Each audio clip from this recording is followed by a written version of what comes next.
عصام صاصة اللي حط السماعة في ودانه ده عته. يعني ايه واحد يمثل اغنية؟ يعني لو طفل قلد سوبرمان ونط من البلكونة نعاقب سوبرمان اللي مش حقيقي اصلا. يا عم الناس، يا عم الناس، ابوس ايدك يا اللي طالع تدافع لي عن عصام صاصة، واللي طالع كمان يقول لي انت طالع تهري وخلاص ما تعرفش تفاصيل. يا عم انا ما اعرفش تفاصيل، والله فعلا ما اعرفش تفاصيل. انا كل اللي اعرفه ان شاب زي الورد سنه 20 سنة راح في ثانية، وشاب تاني غيره زي الورد مستقبله راح لمجرد انه اتجرأ وعمل حاجة زي كده.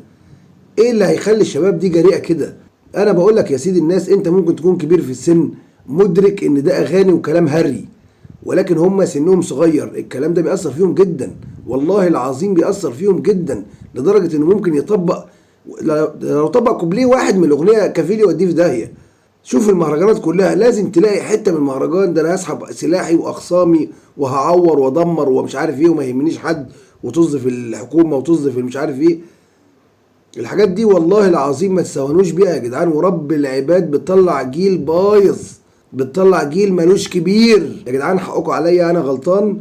اسمعوا عصام صاصة وبص، وانا هكلم اعمل فيديو مخصوص لعصام صاصة ان هو يزود موضوع اللي هو السلاح والاخصام في الفيديوهات دي او في المهرجانات يا ربي.